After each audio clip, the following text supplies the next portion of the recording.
सुप्रभात बच्चों। आज हम कक्षा 1 के हिंदी के बारे में चर्चा करेंगे।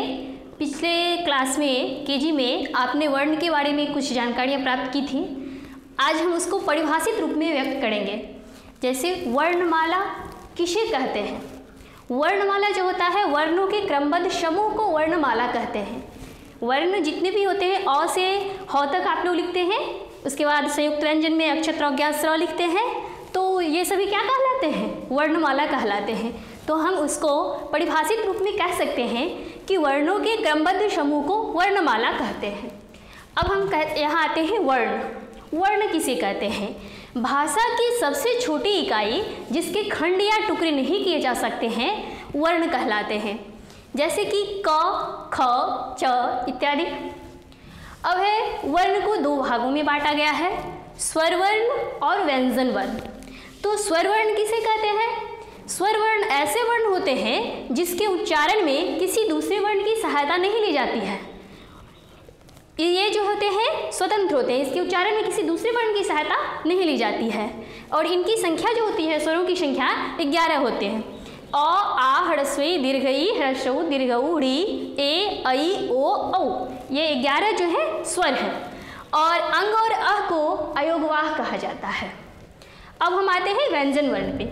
तो जिन वर्णों के उच्चारण में स्वर वर्ण की सहायता ली जाती है उन्हें व्यंजन वर्ण कहते हैं। व्यंजन वर्ण का उच्चारण करने के लिए हमें स्वर की सहायता लेनी पड़ती है।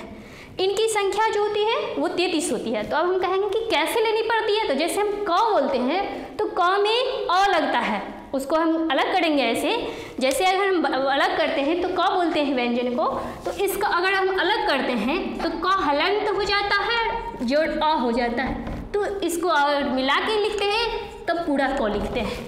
ठीक, तो इसी प्रकार से हम कहते हैं कि स्वर वर्ण की सहायता के बिना व्यंजन वर्ण नहीं बोला जा सकता। तो जैसे जिन वर्णों के उच्चारण में स्वर वर्ण की सहायता ली जाती है उन्हें व्यंजन वर्ण कहते हैं। इनकी संख्या 33 है। क, ख, ग, घ, अंग, च, छ, ज, झ, य, ट, ठ, ड, ढ, न, त, थ, द, ध, न, प, फ, ब, भ, म, य, र, ल, व, तालव्य श, मूर्धन्य श, दंत स, ह। तो ये क से लेकर ह तक जो है ये सभी व्यंजन हैं। और फिर हम आते हैं संयुक्त व्यंजन।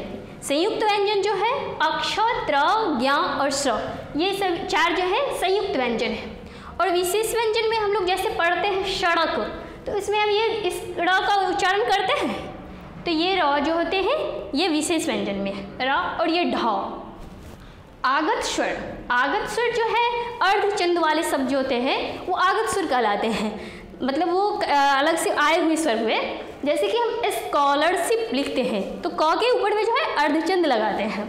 और आगत व्यंजन इसमें जो है ज और फ। ज जो ऐसे है कि हम क्या कहते हैं, ज के नीचे में एक बिंदी टाइप का देखते होंगे आप लोग, और फ के नीचे में। अगली कक्षा में जो है इसके बारे में आप विस्तार से पढ़ेंगे। तो आज हम लोगों ने क्या वर्णमाला की चर्चा की, जिसमें वर्णमाला किसे कहते हैं, वर्ण किसे कहते हैं, और वर्ण को 2 भाग में बांटा गया है, स्वर वर्ण और व्यंजन वर्ण। आज के लिए इतना ही। फिर अगली क्लास में जो है इससे आगे की चर्चा करेंगे। धन्यवाद।